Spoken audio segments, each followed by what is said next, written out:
What's up, guys? If you're not subscribed, please subscribe. Also, please smash that like button on the video and enjoy the show.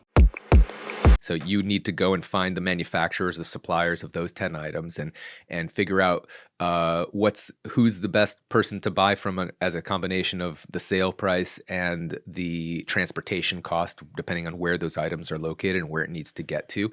And you build your spreadsheet and figure out what's the best deal and what's the best situation. And then you offer that to the government with your markup.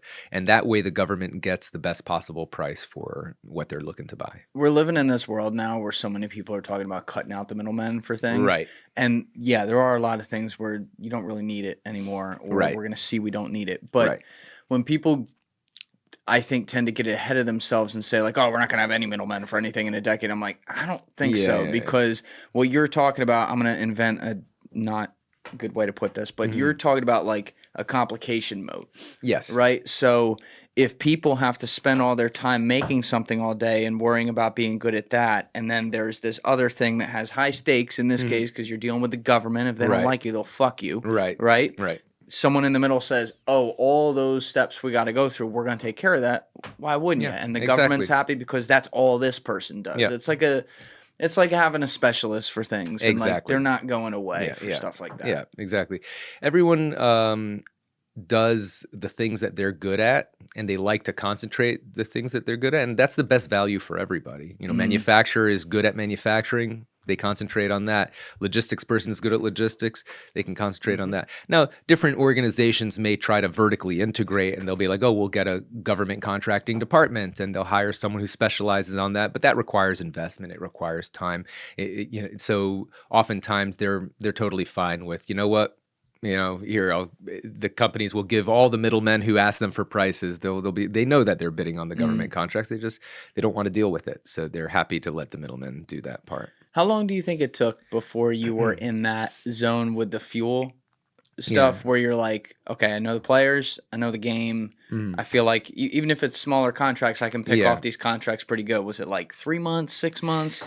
So I never got to that point with the fuel. Because eventually Ephraim got me working on his weapons and ammo stuff, and he was doing really well with that. So it wasn't actually that long before we started working on the big Afghan contract that we got famous for, or infamous for, as the case may be.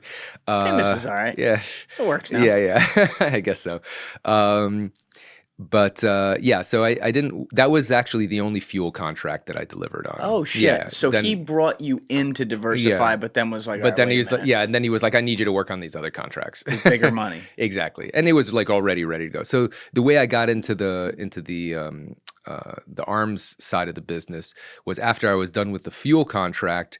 He told me, he's like, hey, I just won this contract for rare gun parts, right? And it was to the special forces, because special forces they need to train in all these like historical weapon systems, because sometimes they go to like weird places in the world that have like really old weapons lying around, and they need to use the weapons that are available in the field just in case something happens to the stuff they came in, or sometimes they sneak in and they can't bring stuff with them.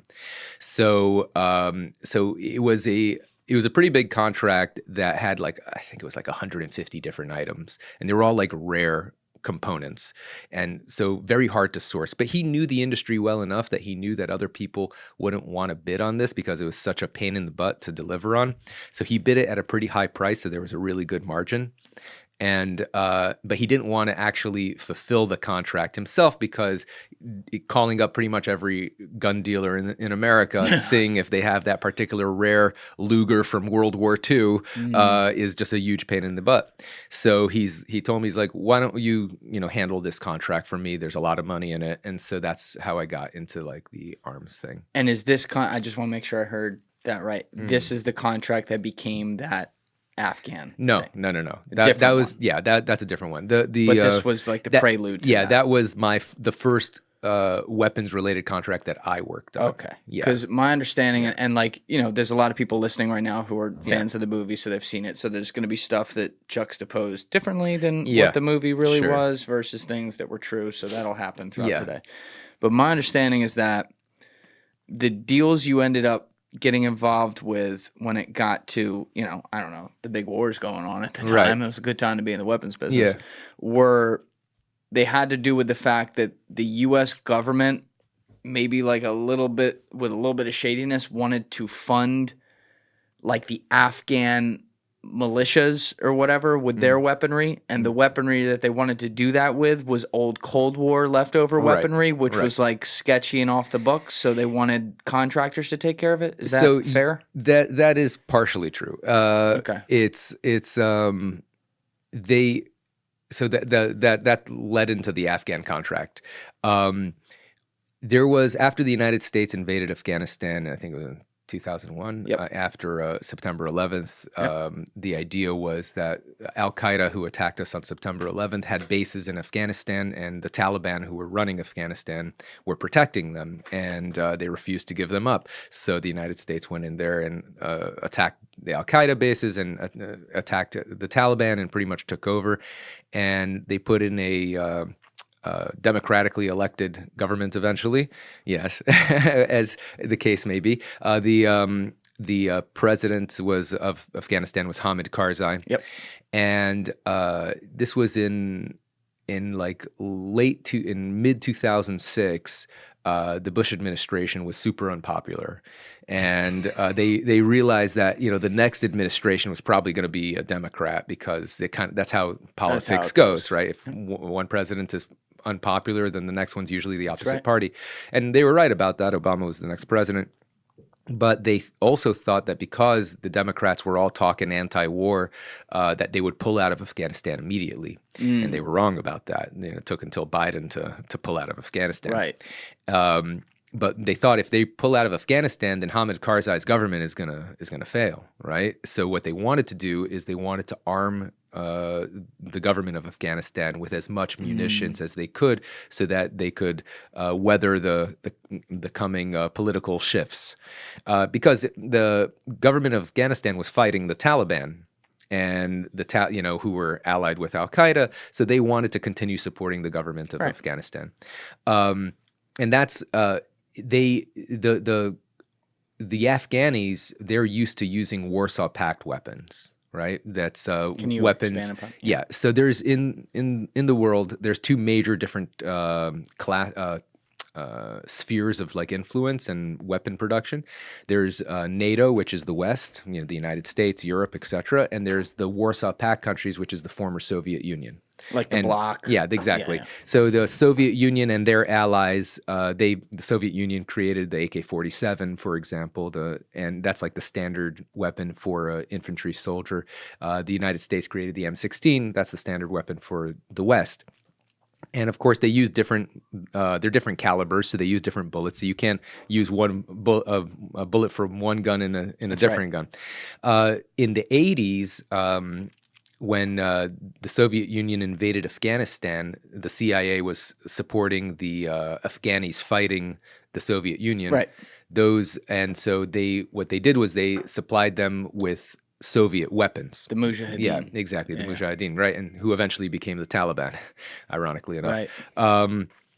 And so the CIA was supporting them by supplying them with Soviet weapons for a few different reasons. One, whenever they would capture Soviet weapons by attacking the Soviets, they would get those weapons, and that's what they were trained on. So they knew how to use Soviet weapons much more than Western weapons. It also happened to be a nice bonus that Warsaw Pact weapons are much cheaper than Western ones, and the United States wanted to spend less money. We need the weapon. It's sell cheap. We need exactly. So,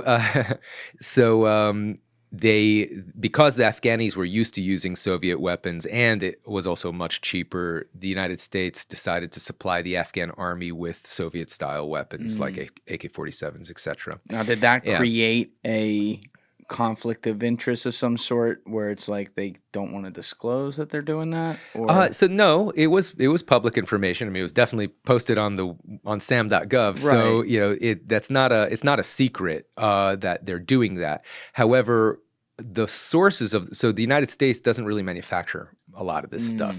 So they knew that they were going to have to buy it from former Soviet countries like in Eastern Europe.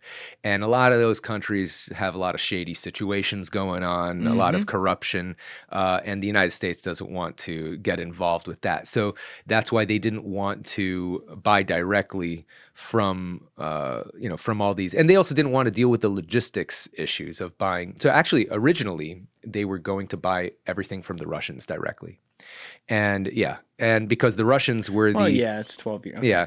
The Russians were. This is before, that we were still on somewhat friendly relations with the Russians at the time.